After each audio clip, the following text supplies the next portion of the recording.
প্রিয় শিক্ষার্থীবৃন্দ এবং ভিউয়ার্স, আসসালামু আলাইকুম। আশা করি তোমরা সবাই ভালো আছো। তোমাদের অনুরোধে বাংলাদেশ ও বিশ্ব পরিচয় নবম শ্রেণীর অ্যাসাইনমেন্ট 1 নিয়ে হাজির হলাম। আমি চেষ্টা করেছি এটিকে মানসম্মত এবং নির্ভুল রাখার। আশা করি তোমরা আমার সঙ্গে শেষ পর্যন্ত থাকবে। আচ্ছা, প্রথম প্রশ্নটা আমরা জেনে নেই। জাতীয়তাবাদের উন্মেষে ভাষা আন্দোলনের গুরুত্ব বিশ্লেষণ করো। আমি পর্যায়ক্রমে বলে দিচ্ছি। প্রথমেই গুরুত্ব আমরা বলবো, বাঙালি জাতীয়তাবাদের উন্মেষে ভাষা আন্দোলনের গুরুত্ব অপরিসীম। কারণ আমাদের স্বাধীনতার পটভূমি ও অভ্যুত্থান মূলত ভাষা আন্দোলনের মাধ্যমেই রচিত হয়েছিল, যার চূড়ান্ত বহিঃপ্রকাশ 1971 সালের স্বাধীনতা যুদ্ধে অবাক বিস্ময়ে বিশ্ব তাকিয়ে দেখেছে।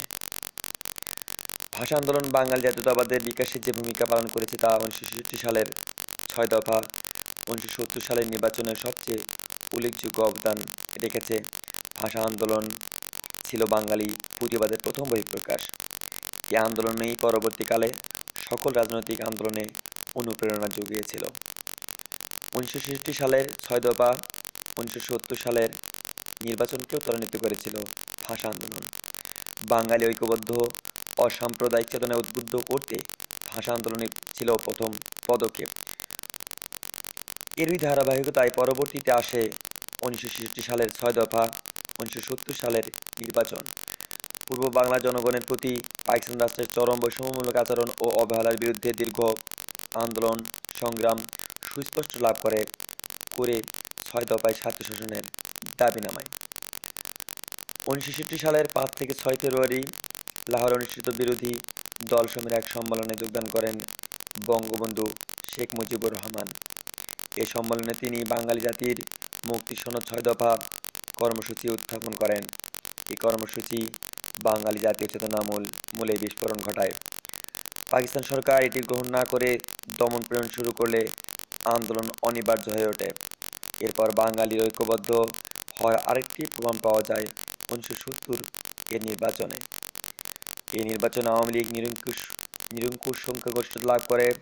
এর মাধ্যমে পূর্ব পাকিস্তানের জনগণ পশ্চিম পাকিস্তানের কর্তৃত্বের বিরুদ্ধে দৃঢ়ভাবে অবস্থান গ্রহণ করে, যা সম্ভব হয়েছে ভাষা আন্দোলনের পথ ধরেই। পরিশেষে আমি মনে করি উল্লেখিত আন্দোলন বাঙালি জাতীয়তাবাদের বিকাশে যে ভূমিকা পালন করেছে তা নির্বাচন এবং 66 সালের 6 দফায় প্রভাব বিস্তার করেছে। মোট কথা আমরা বলতে পারি, বাঙালি জাতির জীবনে ভাষা আন্দোলন ছিল স্বাধীনতা লাভের প্রথম সোপান বা সিঁড়ি। মূলত ভাষা আন্দোলনের মাধ্যমে বাঙালি নিজেদের ইতিহাস, ঐতিহ্য, সংস্কৃতি লালনের মাধ্যমে মাথা উঁচু করে দাঁড়ানো শেখে।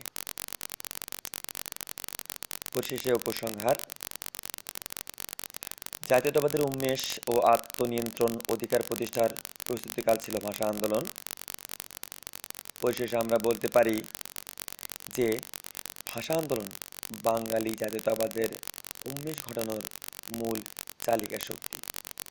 আমাদের জাতীয় জীবনে এর গুরুত্ব অপরিসীম এবং অনস্বীকার্য। যাই হোক প্রিয় ভিউয়ার্স, তোমাদের অনেক অনেক ধন্যবাদ, তোমরা আমার সঙ্গে রয়েছো। আমরা এবার দ্বিতীয় প্রশ্নে চলে যাব। আমাদের দ্বিতীয় প্রশ্ন ছিল হচ্ছে, স্বাধীনতার পর যুদ্ধবিধ্বস্ত বাংলাদেশে পুনর্গঠন প্রক্রিয়ার বর্ণনা দাও। আমরা লিখেছি, স্বাধীনতা যুদ্ধের পর বাংলাদেশের পুনর্গঠন কার্যক্রম নিম্নে বর্ণনা করা হলো। ভূমিকা হচ্ছে, যুদ্ধবিধ্বস্ত স্বাধীন বাংলাদেশ পুনর্গঠন শুরু করেন বাঙালি জাতির জনক বঙ্গবন্ধু শেখ মুজিবুর রহমান। তিনি তার সর্বোচ্চ চেষ্টা দিয়ে দেশ পুনর্গঠন করতে আত্মনিয়োগ করে দেশকে বিশ্বের নিকট তুলে ধরতে চেষ্টা করেন। যুদ্ধের পর দেশকে পুনর্গঠনের জন্য তিনি নিম্নলিখিত পদক্ষেপ গ্রহণ করেন।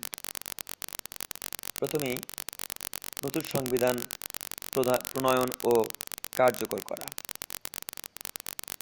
1972 সালের 11 জানুয়ারি রাষ্ট্রপ্রধান হিসেবে বঙ্গবন্ধু শেখ মুজিবুর রহমান অস্থায়ী সংবিধান আদেশ জারি করেন।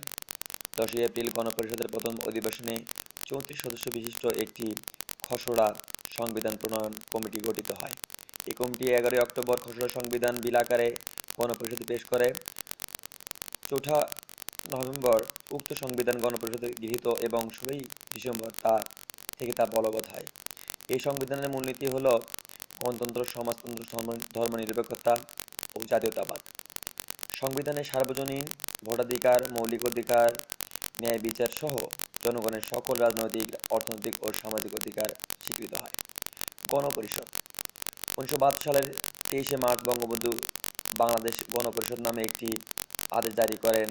এই আদেশ বলে 1972 সালের 10 এপ্রিল গণপরিষদের প্রথম অধিবেশন দেশের জন্য প্রয়োজনীয় আইন কানুন পাস ও কার্যকর সম্ভব হয়। বাংলাদেশের গণতন্ত্রে অগ্রযাত্রায় এটি তাৎপর্যপূর্ণ ঘটনা।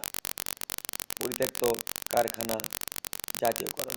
স্বাধীনতার পর আদমজী জুট মিল সহ বিভিন্ন কলকারখানার পাকিস্তানি অবাঙালি শিল্পপতিরা বাংলাদেশ ত্যাগ করলে বঙ্গবন্ধু সরকার 1972 সালে সেগুলো রাষ্ট্রীয় মালিকানায় এনে বাংলাদেশের সম্পদে পরিণত করেন।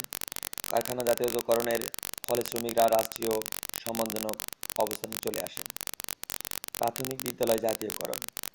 পাকিস্তান আমলে প্রাথমিক বিদ্যালয়গুলোতে কর্মরত শিক্ষকগণ সরকারের কাছ থেকে যৎসমান বেতন ভাতা পেতেন। বঙ্গবন্ধু প্রায় 38,000 প্রাথমিক বিদ্যালয়কে জাতীয়করণ করেন। এর মাধ্যমে রাষ্ট্র প্রাথমিক শিক্ষার দায়িত্ব গ্রহণ করে।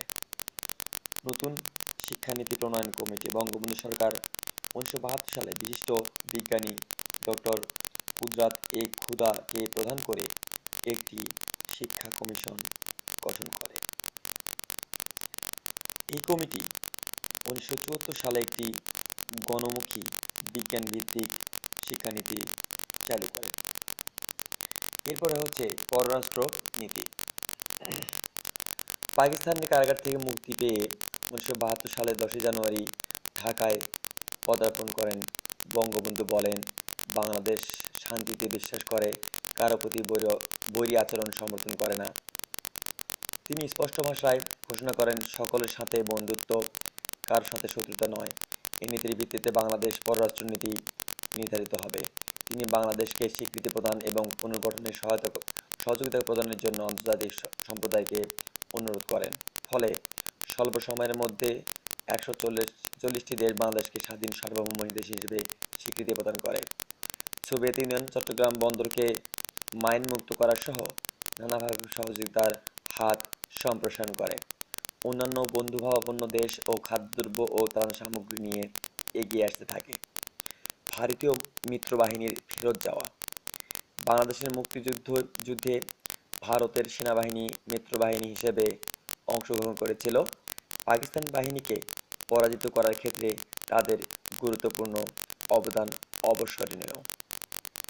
ভারতীয় বাহিনীর উপস্থিতি নিয়ে দেশ বিদেশে বিভিন্ন মহলকে অপপ্রচারের সুযোগ না দিয়ে বঙ্গবন্ধু ভারতের প্রধানমন্ত্রী মিসেস ইন্দিরা গান্ধীর সরকারকে মিত্রবাহিনীর সদস্যদের ফিরিয়ে নেওয়ার অনুরোধ করেন।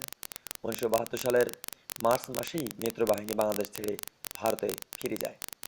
বিশ্ব ইতিহাসে বিদেশি সৈন্যদের এত দ্রুত স্বদেশে প্রত্যাবর্তন কিংবা ফিরে যাবার নজির ছিল বিরল। উপসংহারে আমরা বলতে পারি, যুদ্ধবিধ্বস্ত একটি সদ্য স্বাধীন রাষ্ট্রের হাল ধরতে গিয়ে বঙ্গবন্ধু নেতৃত্বাধীন আওয়ামী লীগ সরকারকে বিদেশি নানা ষড়যন্ত্র ও প্রাকৃতিক দুর্যোগের মোকাবেলা করতে হয়। এর মধ্যেও স্বল্প সময়ের মধ্যে সরকার বিভিন্ন উল্লেখযোগ্য সাফল্য অর্জন করতে